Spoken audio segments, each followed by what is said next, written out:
and welcome to the first of this week's lives, which is all about primary maths and money. So you might be thinking, why is it important for my child, especially in Key Stage 1, to learn about money? Teaching children about money equips them with the knowledge and the skills that they need to make their money effectively beneficial for now and in the future. So children who do better with money tend to have parents and carers who talk to them about money and give them the responsibility for spending and saving at an early age. And the physical nature of money nowadays means that key mathematical features can be linked to the values of coins and notes and how saving increases the value, the physical weight of money in a purse or the savings pot, the structures of purses and pockets. There's so many different links that you can make to your child. Being able to store money and where you're storing money can open up lots of different discussions. And as physical money is becoming more and more invisible to children with the nature of using cards and online purchases, this only makes having the conversation with your child about money and encouraging them to use physical money even more important.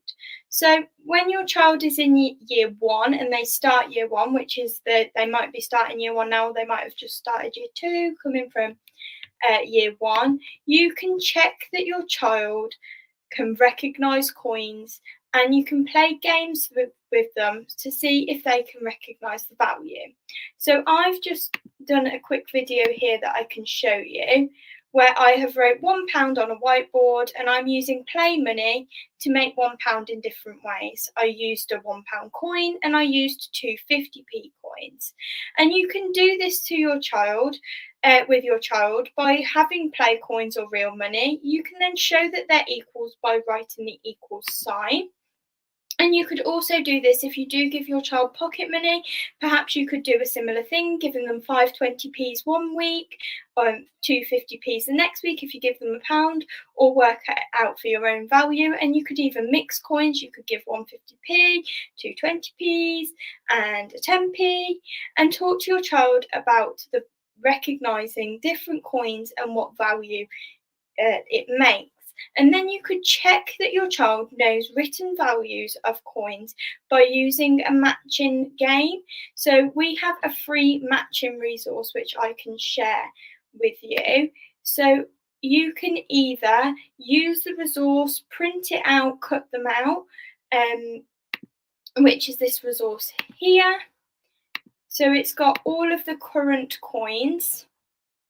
You can cut out the pictures and cut out the values. You can talk about what the P means, it stands for pence, and the pound symbol, and you can cut them all out and you've got up to a £50 note there. You could maybe turn over and play a little bit of a game where you've got it turned over. I've turned around a £2 coin, so now I'm going to have to try and find where the £2 is in written form. You could play it that way. If you don't have a printer, you could write it out. You could write it out 50p. I've found 50p. You could turn the 50p and other ones over and then make a bit of a sorting game. Or I've just picked up 5 pence. So I found my 5p in play money. You can again use play money or real coins to have a go at that activity. So there's lots of ways that you can encourage your child to recognise coins. You can role play real life experiences or experience it firsthand with your child. So from year 1, your child will learn how to recognise the value of coins and then notes. And then next you can then go on to having a go at then looking at where we use money. So you can role play shops with your child. This is a great time to do a similar thing, paying for a product in different ways. I would like to buy the teddy off you. That's £1, please. I'm going to pay in 50p, and then I've got 5 10p's. And encourage your child to recognise what the value of the items and the money. Or you could do this by actually going out to the shop, and then you can have a go at picking up items, seeing if your child recognises how much an item is from the label and see if they can sort out the money for it. And then this is a great way where it then can involve a mixture of, it might be £1.10 if you think your child's ready for that. If you want to focus on counting money, there's lots of ways you can count money with your child, doing the same things and then counting the coins that they've recognised. And you can also use number shapes to represent money. So you've got number shapes, written form and coins. There's 3 different representations there that you could use. And I can just share with you a really useful booklet, which is great for counting money, which will be popped in the comments. So you can again have a go with your child by using number shapes if you've got them, or cutting these out and doing a matching.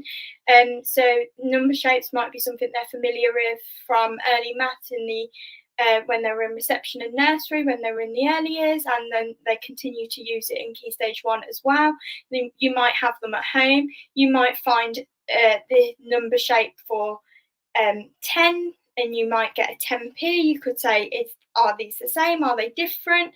Or you could do it again with a 5, maybe hold up a 2p. I've got a 5 number shape. Is this the same or different? Seeing if your child can match same or different there. So there's lots of activities, not just that one in the booklet, which you could have a go at with your child. And if they're getting more independent, they could have a go at independently, having a go at some of the activities in the booklet as well. And then eventually move on to notes. Another way to extend your child's learning is to play a game called Show Me the Money. So you could do this when you're using coins with the play money, or real money, or if you've not got any coins to hand or play money. On our Show Me the Money game, we actually have some coins that you can cut out. If you can print them out, then you can cut them out.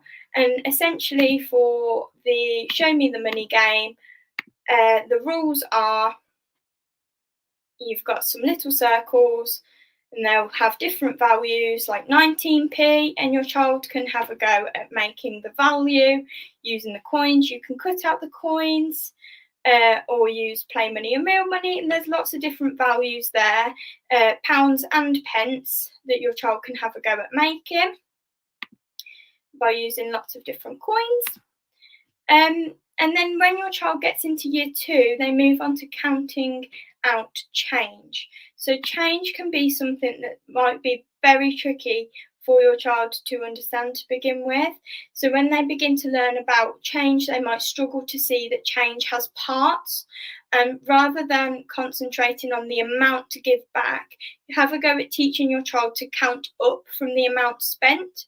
So for example, if something is 75 pence and you pay with £1, your child could count up 5p to 80p, 90p, £1, and you can start off with smaller values to work out ways. So we also have a really useful resource which is being popped in the comments now, that is really great for practicing working out change for smaller values. So you can work out change. This car is 15p, so having a look at, I've got a 20p, 15p, counting up to 20p, there is 5p change, and there's boxes for your child to work that out as well. So there's lots of ways to help your child to work out change, rather than giving your child lots and lots of different big values. Start with the small values and then work up if you can. And it is also a really useful way to add in addition and subtraction, and they're really utilised when focusing on money. So using number lines and number shapes to help your child visualise this as well is still a great way to help your child to work out change.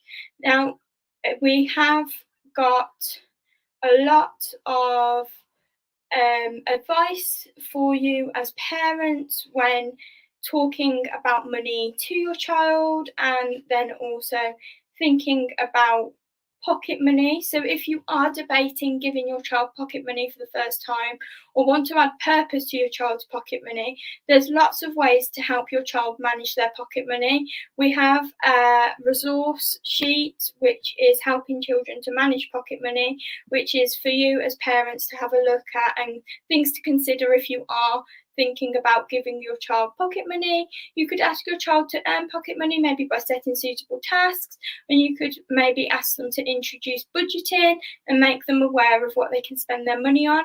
You can also set up different saving pots that's separate to their purse or their money box, and discuss certain things that they might want to save for. So there's lots of tips on that sheet for you. If there is anything in more particular that you want to learn about as a parent to help your child learn about money, we do also have a really handy parents guide, which is a step-by-step guide all about money, which you can find in the comments. And if you do have any questions, feel free to ask these questions in the comments and we can get back to you. So I hope you found today's live useful. Any questions, remember, pop them in the comments, and I'll be back at 4:30 on Wednesday for lower key stage 2 and talking about how your child extends on their learning of money in year 3 and 4. And then Friday, same thing, how they extend on their learning of money, but in year 5 and year 6. So I'll see you then.